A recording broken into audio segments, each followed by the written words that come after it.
Assalamualaikum warahmatullahi wabarakatuh. Kawan-kawan sekalian, para pencari cahaya sejarah, selamat datang kembali di Renung Aksara, tempat kita menziarahi kisah sahabat Nabi dengan hati yang lembut dan penuh cinta. Kali ini kita membuka lembaran agung tentang sosok mulia yang disebut Babul Ilm, pintu ilmu. Pemuda pemberani yang tidak pernah gentar di medan laga, Sayyidina Ali bin Abi Thalib radhiyallahu an. Beliau adalah sepupu sekaligus menantu Rasulullah, sahabat yang setia sejak masa awal dakwah, dan salah satu dari 10 orang yang dijanjikan surga. Namanya harum disebut di medan perang, dikenang karena keberanian, namun juga dihormati karena keluasan ilmunya dan keteguhannya menjaga kebenaran. Sayyidina Ali tumbuh besar di rumah Rasulullah dalam asuhan yang penuh kasih hingga akhlaknya terbentuk dengan mulia. Sejak belia, beliau sudah memilih Islam dan sejak saat itu tak pernah berpaling. Kisah beliau bukan sekedar sejarah, tapi teladan hidup yang mengajarkan keberanian, kesetiaan dalam persahabatan, dan ketulusan dalam berjuang. Mari bersama-sama kita telusuri perjalanan beliau dari masa kecil hingga masa kepemimpinannya, agar setiap langkahnya menjadi pelajaran berharga untuk hidup kita hari ini. Sayyidina Ali bin Abi Thalib adalah putra dari Abu Thalib bin Abdul Muthalib, paman yang sejak awal melindungi Rasulullah di tengah derasnya penentangan Quraisy. Ibunya bernama Fatimah binti Asad, seorang wanita mulia yang sejak lama dikenal dekat dengan Nabi. Sayyidina Ali lahir sekitar 10 tahun sebelum masa kenabian di tengah keluarga Bani Hashim, salah satu kabilah yang disegani di Mekah. Beliau tumbuh dalam suasana yang sederhana, namun serat dengan kehormatan dan martabat. Ketika Mekah dilanda masa-masa sulit, Rasulullah Muhammad SAW yang kala itu sudah menikah dengan Sayyidah Khadijah, mengambil Sayyidina Ali kecil untuk diasuh di rumah beliau. Sejak saat itu, Sayyidina Ali tumbuh besar dalam naungan kasih Nabi, menyaksikan dengan mata kepalanya akhlak yang mulia, kelembutan tutur, dan keteguhan iman yang tak tergoyahkan. Masa kecil Sayyidina Ali tidak diwarnai dengan kelalaian, melainkan dengan keteladanan. Beliau hidup bersama Nabi sebagai seorang anak yang belajar langsung dari kejujuran, kesabaran, dan kesetiaan. Inilah yang menjadikan Sayyidina Ali berbeda dengan banyak pemuda Quraisy di masanya. Sejak belia, wajahnya memantulkan keberanian, tutur katanya penuh keyakinan, dan hatinya melekat kepada Rasulullah. Maka tidak heran ketika wahyu pertama turun, Sayyidina Ali adalah salah satu saksi awal yang tumbuh bersama cahaya Islam. Ketika wahyu pertama turun di Gua Hira dan Rasulullah Muhammad SAW pulang dengan tubuh menggigil, Sayyidah Khadijah menenangkan beliau dengan cinta dan keyakinan yang dalam. Tak lama kemudian, dakwah Islam mulai disampaikan secara perlahan dan penuh rahasia. Di rumah itulah Sayyidina Ali kecil yang tumbuh bersama Nabi menjadi saksi dari awal kenabian. Hatinya yang jernih menangkap kebenaran, dan tanpa ragu beliau menyatakan keislamannya. Sayyidina Ali bin Abi Thalib adalah orang pertama dari kalangan anak-anak yang beriman kepada Rasulullah. Beliau masih sangat muda, sekitar 10 tahun umurnya. Namun keyakinannya teguh, tanpa takut pada cemooh Quraisy atau tekanan keluarga besarnya. Sejak saat itu, Sayyidina Ali selalu setia berada di sisi Nabi. Beliau ikut sholat bersama, menyimak ayat-ayat Al-Quran yang diturunkan, dan menjadi bagian dari lingkaran kecil mukminin pertama yang menegakkan Islam di Mekkah. Ketika dakwah mulai mendapat tekanan, Sayyidina Ali tetap bersama Rasulullah tanpa goyah, tanpa ragu. Dan di antara keberanian awal yang beliau tunjukkan adalah saat Rasulullah mengumpulkan keluarga besarnya, lalu menyampaikan risalah di tengah mereka. Ketika semua terdiam, Sayyidina Ali yang masih belia berdiri lantang. "Aku yang akan menolongmu, wahai Rasulullah." Dan bahkan saat Rasulullah diperintah hijrah oleh Allah, beliau meminta Sayyidina Ali untuk menggantikan tempat tidur Nabi agar para pemuda Quraisy yang berjaga di luar rumah tidak curiga. Dan Nabi malam itu akan dieksekusi mati oleh orang-orang Quraisy. Dan dengan penuh ketegasan, Sayyidina Ali berkata kepada Nabi, "Ya Rasulullah, wallahi, jangankan menggantikan tempat tidurmu, menggantikan ajalmu malam ini saya siap ya Rasulullah."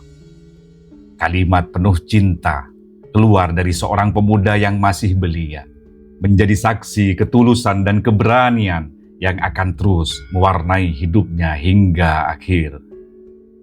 Keimanan Sayyidina Ali tidak berhenti di lisan dan keyakinan hati, tetapi teruji di medan-medan berat ketika kaum muslimin menghadapi musuh-musuhnya.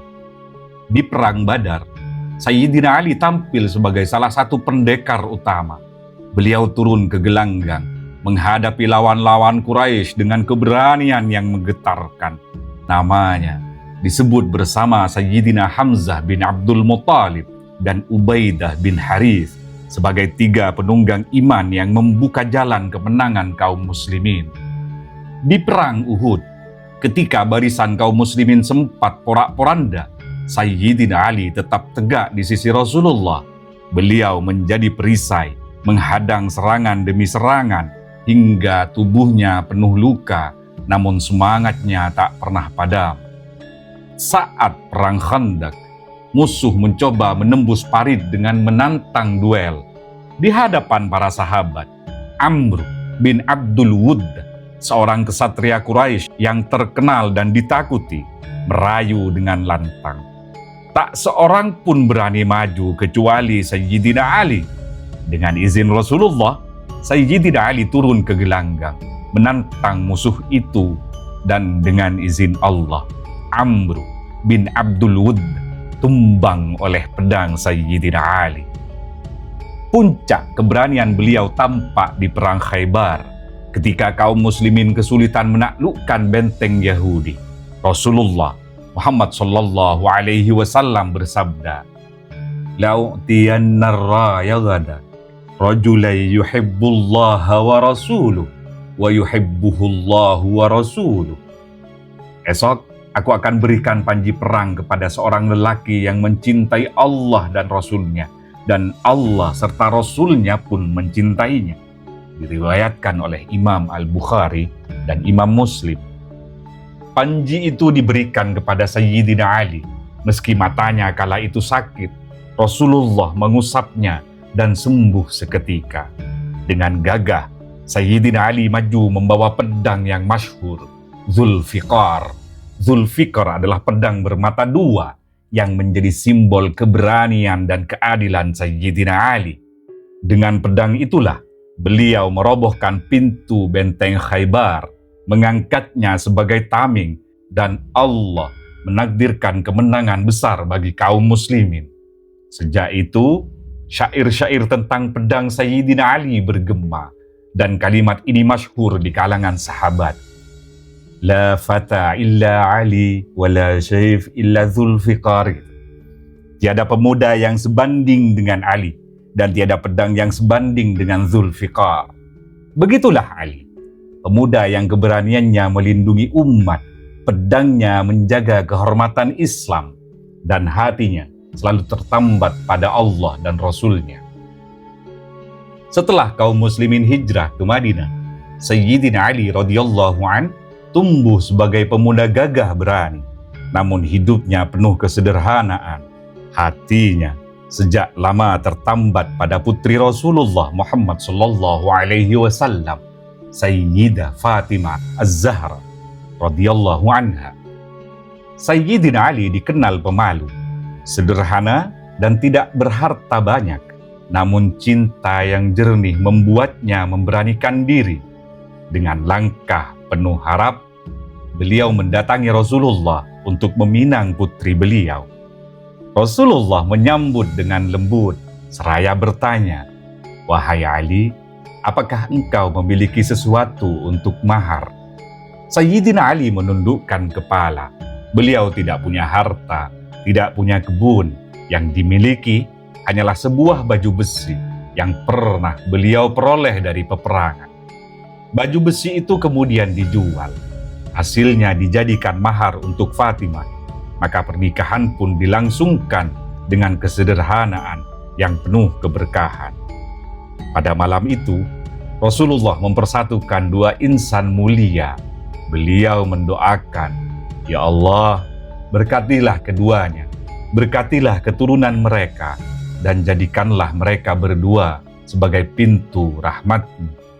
Malam itu, rumah kecil berdinding tanah, beralas tikar, dan beratap sederhana menjadi saksi awal perjalanan cinta Sayyidina Ali radhiyallahu an dan Sayyidah Fatimah radhiyallahu anha. Rumah tangga mereka jauh dari kemewahan. Perabot rumah hanya sebatas tikar, sebuah bantal berisi serabut kurma, dan alat penggiling gandum. Namun, di balik kesederhanaan itu, terpancar cinta, iman, dan keberkahan.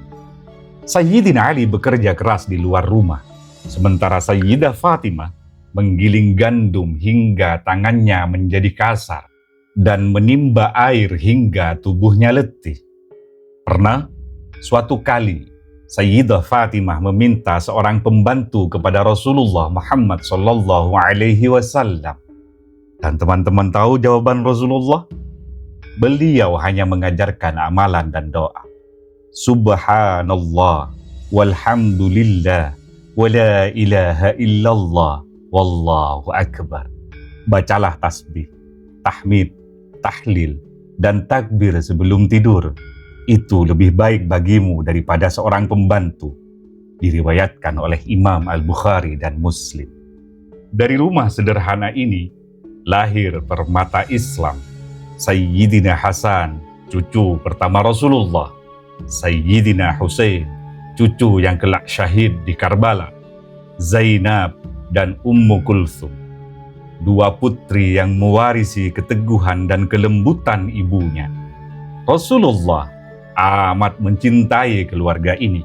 Sering datang ke rumah kecil mereka, menyapa dengan panggilan penuh sayang, "Assalamualaikum ya ahlal bait." Hari demi hari mereka lewati dengan cinta. Namun ketika Rasulullah wafat, hati Sayyidah Fatimah hancur. Beliau menangis tiada henti hingga sakit dan lemah tubuhnya.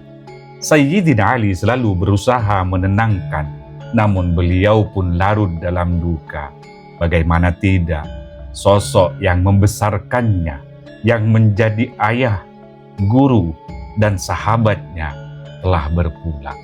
Beberapa bulan setelah wafatnya Rasulullah, Sayyidah Fatimah menyusul ayahnya. Sebelum wafat, beliau berpesan kepada Sayyidina Ali agar beliau dimakamkan pada malam hari dan tidak seorang pun melihat jenazahnya.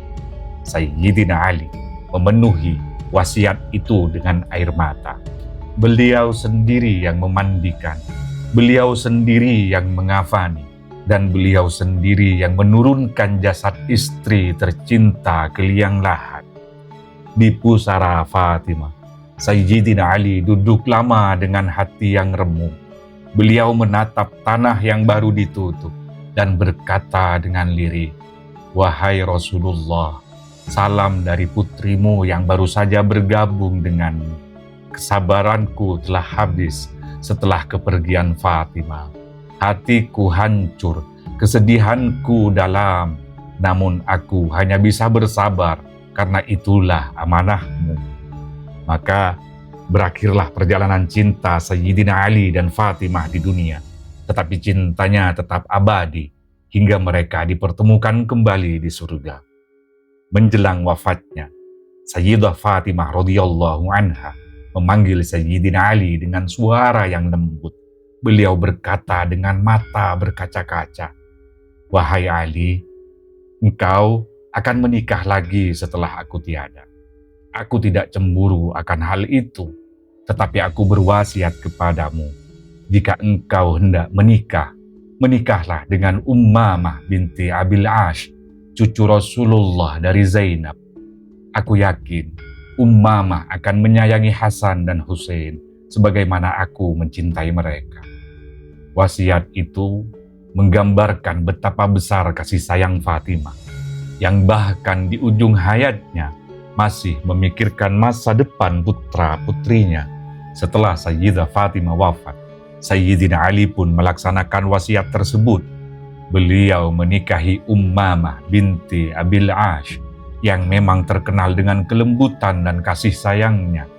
Ummamah menjadi ibu bagi Sayyidina Hasan dan Sayyidina Hussein, menyirami mereka dengan cinta seorang nenek sekaligus ibu, karena beliau adalah cucu Rasulullah yang sejak kecil dipeluk dan dicintai oleh beliau. Dengan demikian, wasiat Sayyidah Fatimah bukan hanya amanah bagi Sayyidina Ali, tetapi juga wasiat cinta untuk anak-anaknya agar tumbuh dengan kasih sayang yang tidak pernah putus.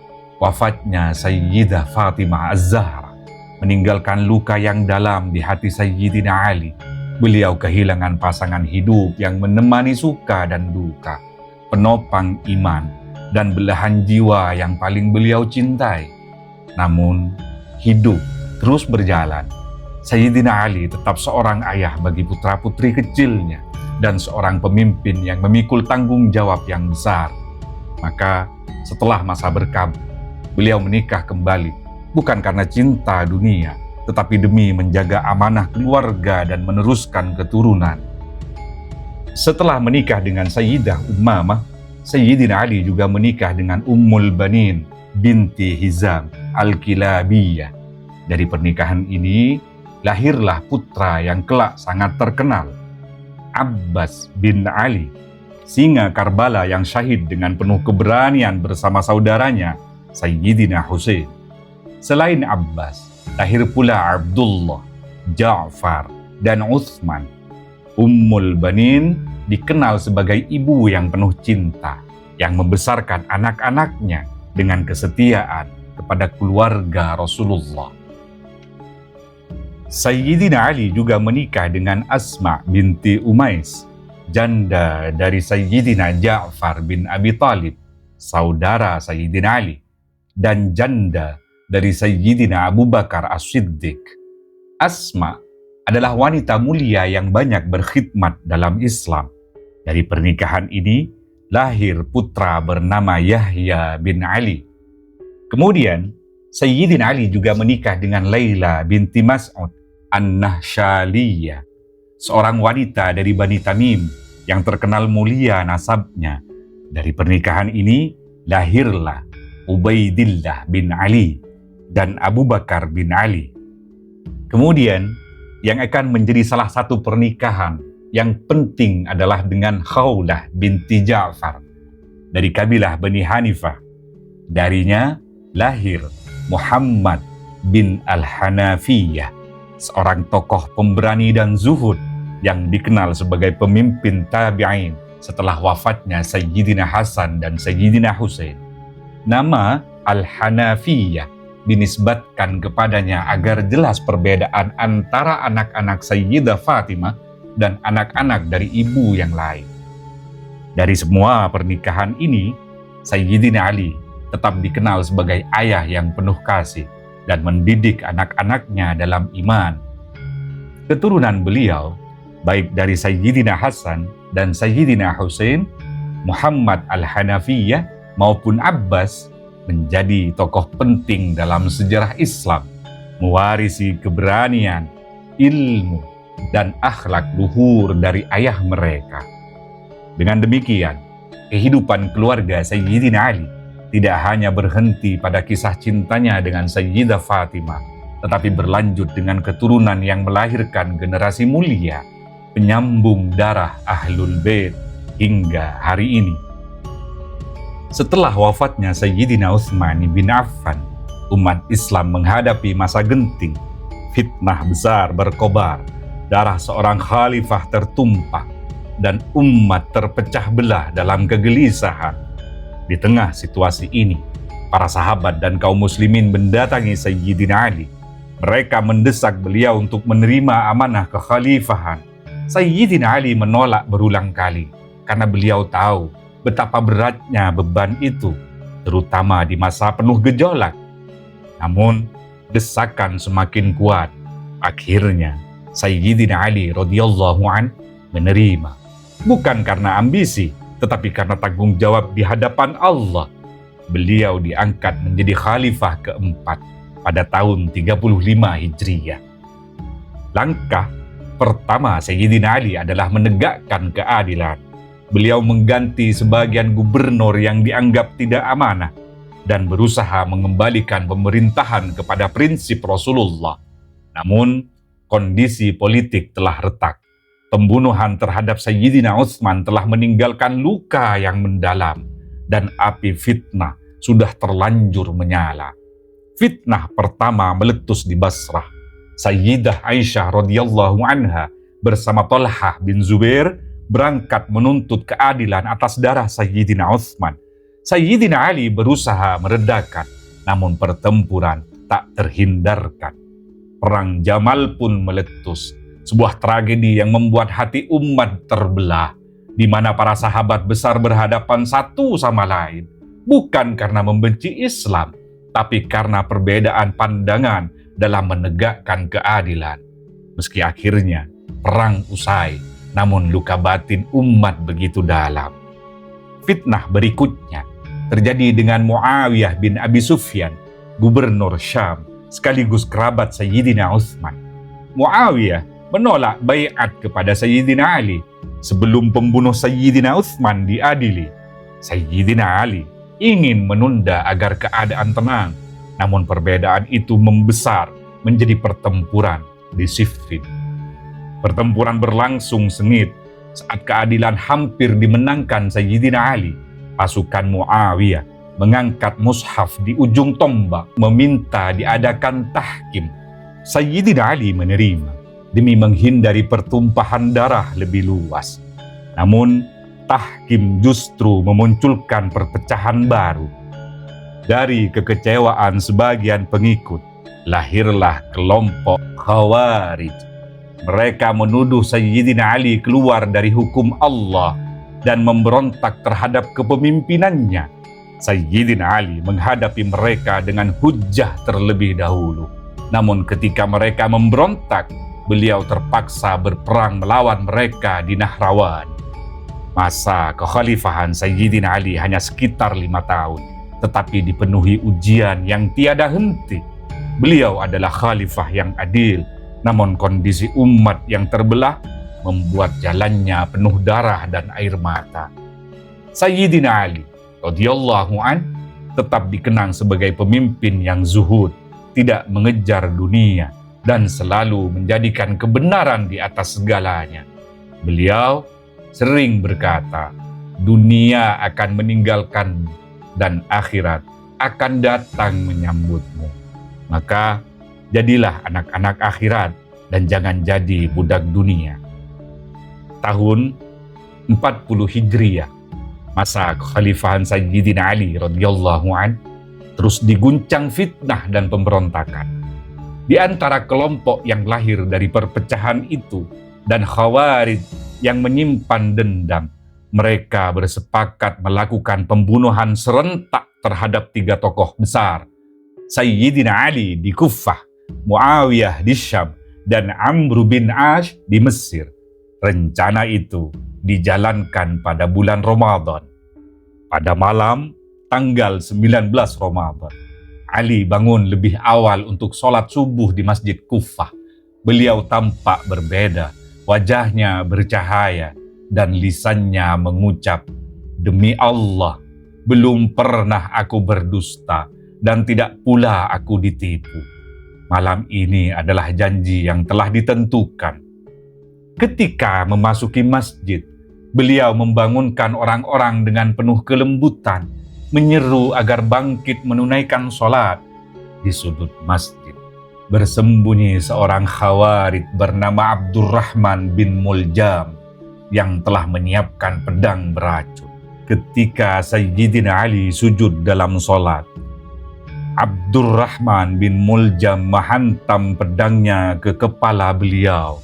Darah pun mengalir dan masjid Kufah dipenuhi jeritan. Sayyidina Ali mengucap dengan tenang, "Fustu wa Rabbil Ka'bah." Aku telah menang demi Tuhan pemilik Ka'bah. Ucapan itu menandakan bahwa beliau menerima syahidnya sebagai kemenangan menuju perjumpaan dengan Allah. Kemudian Sayyidina Ali dibawa ke rumah dalam keadaan luka parah. Beberapa hari beliau bertahan, lalu memberikan wasiat terakhir kepada Sayyidina Hasan dan Sayyidina Husain. Aku wasiatkan kepada kalian agar bertakwa kepada Allah. Jangan mengejar dunia meski ia mengejarmu, dan jangan bersedih atas sesuatu yang luput darimu. Berkatalah yang benar, rahmatilah yatim, dan bantulah yang lemah. Beliau juga berpesan agar memperlakukan bin Muljam dengan adil. Jika aku hidup, aku akan menentukannya. Jika aku mati, maka janganlah kalian melampaui batas. Hanya satu tebasan balas untuk satu tebasan. Pada tanggal 21 Ramadan, Sayyidina Ali wafat dalam usia 63 tahun. Umat berduka karena kehilangan seorang pemimpin yang adil, alim, zuhud, dan pemberani. Beliau dimakamkan di Kufah. Namun banyak riwayat yang menyebutkan bahwa jasad beliau dipindahkan secara rahasia untuk menghindari fitnah dan penistaan musuh. Wafatnya Sayyidina Ali bukanlah akhir dari kisah, tetapi awal dari warisan yang panjang, keteguhan dalam menegakkan kebenaran, kesetiaan pada amanah, dan cinta pada Allah dan Rasul-Nya yang tidak pernah pudar hingga hembusan nafas terakhir. Kisah Sayyidina Ali bin Abi Thalib bukan hanya rangkaian peristiwa masa lalu, tetapi cermin yang jernih untuk kehidupan kita hari ini. Dari beliau, kita belajar. Yang pertama, Sayyidina Ali adalah singa di medan laga, namun keberaniannya lahir dari iman, bukan dari amarah. Beliau maju ke medan perang dengan keyakinan bahwa kebenaran lebih berharga daripada nyawa. Yang kedua, kesetiaan dalam persahabatan. Sejak kecil tumbuh bersama Nabi, Sayyidina Ali tidak pernah meninggalkan beliau, bahkan rela tidur di ranjang Rasulullah saat hijrah demi melindungi risalah. Dan di sini kita belajar arti setia dalam persahabatan dan teguh dalam janji. Yang ketiga, meski menjadi khalifah, Sayyidina Ali tetap hidup sederhana. Pakaian beliau kasar, makanan beliau seadanya, karena hatinya tidak terikat pada dunia. Dunia ditinggalkan, akhirat yang dikejar. Yang keempat, Sayyidina Ali tidak pernah membeda-bedakan antara kerabat atau orang jauh. Hak ditegakkan, kebenaran didahulukan, meski harus menanggung risiko perpecahan. Yang kelima, dalam rumah tangga, Sayyidina Ali menunjukkan bahwa cinta sejati bukanlah kemewahan, tetapi kesetiaan, kerja keras, dan doa. Wasiat Sayyidah Fatimah, anak-anak mulia, serta keturunan yang tersebar adalah bukti warisan cinta itu. Teman-teman sekalian, kisah Sayyidina Ali adalah pelajaran bahwa kekuatan bukan sekedar pada otot dan pedang, tetapi pada iman, keteguhan, dan cinta yang tulus. Jika kita ingin meneladani beliau, maka beranilah menegakkan kebenaran meski sendirian. Setialah dalam persahabatan meski diuji, dan hiduplah sederhana agar hati kita tidak dikuasai dunia. Semoga Allah menjadikan kita termasuk orang-orang yang mencintai Sayyidina Ali dan mencintai Ahlul Bait Rasulullah, sehingga kita pun dicintai Allah dan Rasulnya. Teman-teman sekalian, sahabat Renung Aksara, perjalanan kita bersama Sayyidina Ali bin Abi Thalib telah sampai di penghujungnya. Kita telah menyimak masa kecilnya di rumah Nabi, keberaniannya di medan perang, kesetiaannya dalam persahabatan, dan kesederhanaannya sebagai khalifah hingga ketulusannya menjaga keluarga. Semoga kisah ini tidak hanya singgah di telinga, tetapi meresap ke dalam hati, agar kita belajar berani seperti Sayyidina Ali, setia seperti Sayyidina Ali, dan zuhud seperti Sayyidina Ali. Terima kasih telah membersamai langkah demi langkah narasi ini dengan hati yang lembut dan penuh cinta. Doakan agar Renung Aksara selalu bisa menghadirkan kisah-kisah yang menumbuhkan iman dan menenangkan jiwa. Sekali lagi, terima kasih kawan-kawan sekalian. Wassalamualaikum warahmatullahi wabarakatuh.